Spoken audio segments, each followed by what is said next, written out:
Assalamualaikum warahmatullahi wabarakatuh. Video kali ini saya akan membahas yaitu proposal penelitian yang saya buat yaitu dengan judul menerapkan model pembelajaran problem based learning pada masa pandemik COVID-19 untuk meningkatkan keaktifan dan hasil belajar pada siswa SMK.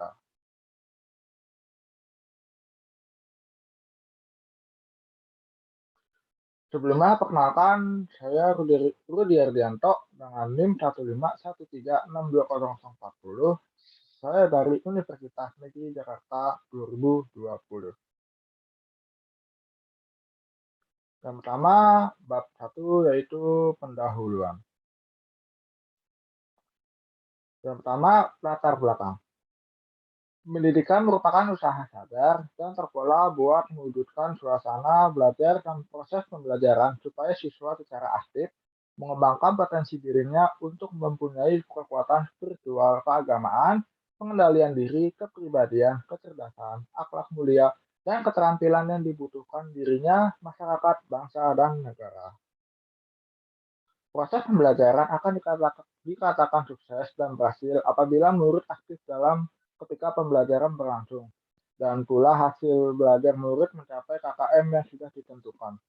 Agar tercapainya proses pembelajaran yang mengakibatkan murid aktif, maka pengajar wajib banyak melibatkan murid dalam ketika proses pembelajaran berlangsung. Maka dari itu, pembelajaran yang berpusat dalam murid sebagai sangat krusial untuk mendorong keaktifan murid guna memproses output belajar yang mencapai nilai KKM yang sudah ditentukan. Model pembelajaran problem based learning atau disingkat PJBL yaitu aktivitas hubungan antara stimulus dan respons adalah hubungan antara dua arah belajar dan lingkungan sekitar. Lingkungan sekitar menaruh masukan pada anak didik yang berupa bantuan dan masalah. Sedangkan sistem saraf otak yaitu berfungsi menafsirkan bantuan itu secara efektif sebagai akibatnya masalah yang dihadapi bisa diselidiki, dinilai, dianalisis, dan dicari pemecahnya. Nah, yang selanjutnya batasan masalah. Batasan Berdasarkan latar belakang dan identifikasi masalah di atas, mengingat keterbatasan yang dimiliki peneliti, serta agar penelitian yang dilakukan tidak melebar dari tujuannya. Maka dibuatlah batasan masalah pada penelitian ini membahas tentang keaktifan dan hasil belajar siswa pada seluruh mata pelajaran kejuruan. Hasil belajar siswa dibatasi pada pencapaian nilai kriteria ketuntasan minimal KKM. Semua mata pelajaran yang telah ditentukan yaitu nilai 70. Permasalahan ini akan diselesaikan dengan mode pembelajaran problem based learning. Selanjutnya, rumusan masalah.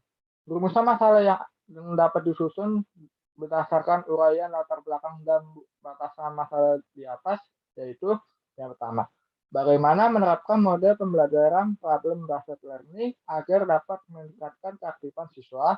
Yang kedua, bagaimana menerapkan model pembelajaran problem based learning agar dapat meningkatkan hasil belajar siswa untuk KKM pada semua mata pelajarannya. Tujuan penelitian yaitu untuk meningkatkan keaktifan siswa dan meningkatkan hasil belajar siswa dalam mencapai KKM pada semua mata pelajarannya.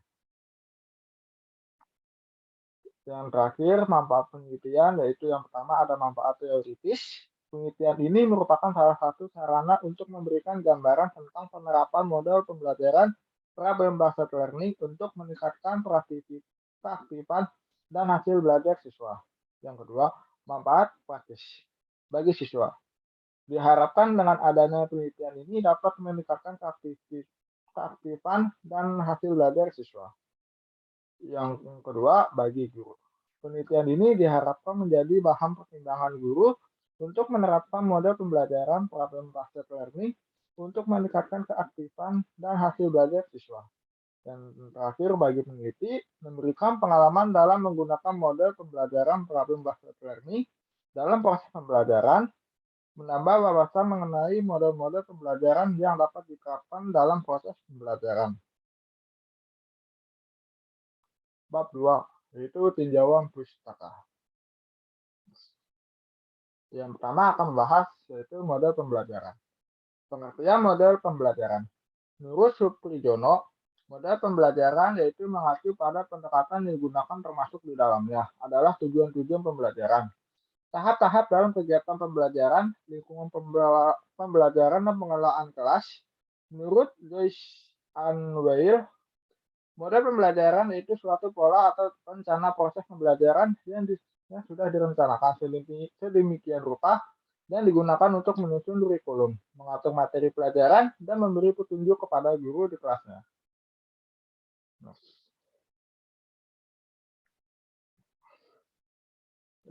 Selanjutnya, pengertian model pembelajaran Problem Based Learning atau disingkat PBBL.